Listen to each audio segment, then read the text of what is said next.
Are criminals born, or are they made? Are there genetic and biological factors that shape a person's tendency toward crime? Or is everything determined later, by circumstances, society, and personal choices? This question has fascinated and divided scientists for decades, and the answer is far from simple. Think of two children with identical DNA. One grows up in a dangerous neighborhood, surrounded by poverty and violence. The other grows up in a safe, wealthy, and supportive environment. The chances that their paths will look very different are huge, but can we ever predict with certainty which child will commit crimes and which one won't? In this video, we'll explore how biology influences behavior, what factors shape our decisions, and what science says about society, trying to discover who ultimately wins in shaping a person's character. Since the 19th century, scientists and criminologists have wrestled with one big question: can you identify a criminal from birth? Back then, many believed the answer was yes. Some even thought you could tell by the shape of someone's skull or the features of their face. The Italian doctor Cesare Lombroso, one of the first to study criminality systematically, believed things like a large jaw, unusual ears, or a flat forehead were signs of a born criminal. Today, we know those theories weren't based on science, but they opened the door to exploring the role of biology and the brain in human behavior. And with modern neuroscience, the picture has become far more complex and much more interesting. So let's start with biology, specifically how our genes and brain can influence behavior. Two parts of the brain play a major role in how we react: the amygdala and the prefrontal cortex. The amygdala is a small but powerful structure that processes emotions like fear and aggression. When it senses danger, it triggers our fight-or-flight response, determining how strongly we feel and how quickly we react. Imagine someone suddenly sees a dog barking and running toward them. The amygdala fires up, sending signals that trigger an instant reaction: fear, freezing, maybe even running away. These reactions are completely normal. Everyone has them. That doesn't mean they'll become a criminal, but it shows how biology influences impulsive behavior. In some people, stronger or less controlled impulses can, under the right conditions, lead to aggression or violence. In short, the amygdala sets the emotional intensity of our responses. But those responses are also shaped by our environment and life experiences. And that's where the prefrontal cortex comes in. The prefrontal cortex works like the brain's referee. It helps us control impulses, weigh consequences, and make better decisions. Picture someone getting cut off in traffic. A healthy prefrontal cortex helps them stay calm and avoid lashing out. But if the prefrontal cortex is impaired, by injury, genetic differences, or other factors, impulse control is weakened, and reactions can become much stronger and less predictable. To see how important this brain region is, we only need to look at the famous case of Phineas Gage. In 1848, Gage was a 25-year-old railroad worker when an explosion sent an iron rod through his skull, destroying much of his prefrontal cortex. Astonishingly, he survived, but he was never the same. His memory, intelligence, and strength remained intact, but his personality changed completely. Once calm and responsible, he became impulsive, rude, disrespectful, and socially unpredictable. His co-workers said he was no longer the same man. This was one of the first clear demonstrations that specific brain regions shape personality and behavior. So, the amygdala and prefrontal cortex don't work in isolation. They constantly interact. The amygdala triggers emotional reactions, while the prefrontal cortex regulates them, guiding us toward more controlled choices. The balance between the two often determines whether we act on impulse or with self-control. Genes also play a role. One of the most studied is the MAOA gene, sometimes nicknamed the warrior gene. Certain variants of this gene affect how the brain breaks down chemicals like serotonin and dopamine, two neurotransmitters linked to mood, impulse control, and reward.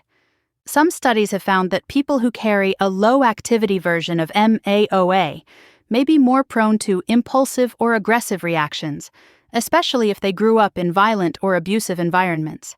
But carrying this gene does not mean someone is destined to become violent or criminal. Instead, it shows how genes can influence brain chemistry, which then interacts with life experiences. Serotonin helps regulate mood and impulse control, often lowering aggression.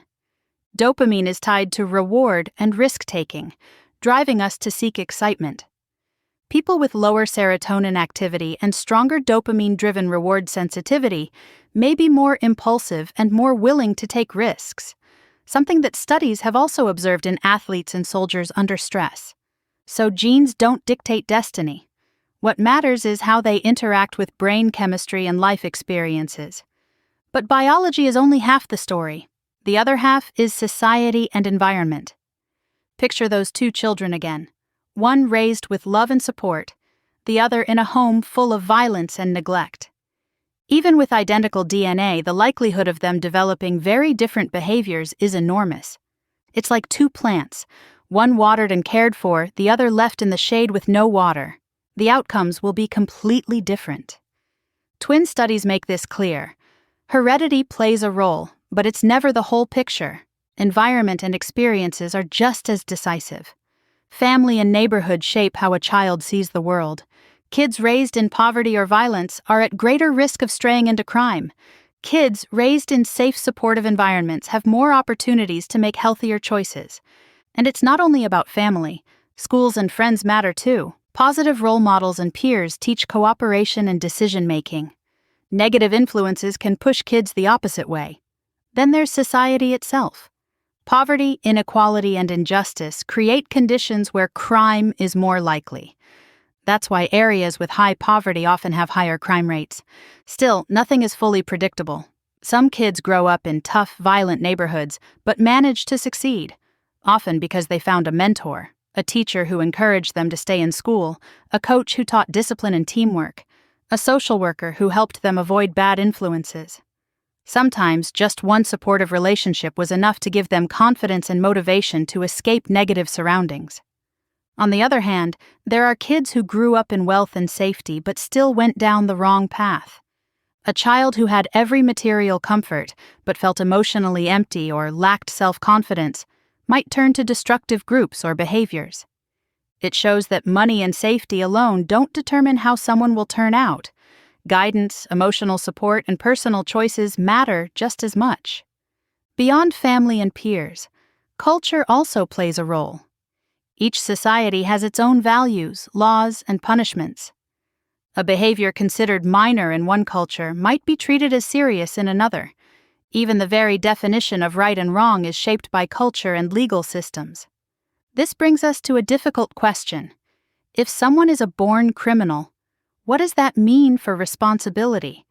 Could they say, "It's not my fault I was born this way"? Should they be punished less? Or even locked away preventively? These questions touch philosophy, ethics, and law, and highlight the danger of labeling people as dangerous solely because of biology. At the same time, science reminds us of something crucial: the human brain is adaptable. With the right support, education, and positive experiences, people can change their course. Criminality is not destiny. It's the result of a complex interaction between biology, environment, and personal choice. Biology and society aren't enemies. They're forces pulling us in different directions, sometimes in conflict, sometimes working together. A brain wired for impulsivity might lead to violence, or to success in sports, art, or business. Biology sets the stage, but it doesn't write the entire script. Our paths are shaped by the interplay of genes, brain chemistry, and the world we grow up in, which is why the simple question, "Are criminals born or made?" doesn't really capture the complexity of the issue. So where does this leave us? Genes, the brain, family, and society all play their part, but none of them alone decides a person's future. In the end, there is always free will and personal choice. Which leads us to the hardest question of all. Why would someone choose crime? For some, it's survival. an answer to poverty and desperation. For others, it's about power and control. But the very fact that there is a choice tells us something important. Despite biological and social limits, humans have the ability to decide. And maybe that's the most powerful form of freedom, the ability to choose who we want to be. So ask yourself, what could you change today, in your environment, in your habits, or in the people you surround yourself with, that might shape your future? Even small daily choices like dedicating time to learning, managing your time better, or choosing positive influences can completely change the course of your life. Your future is not fixed.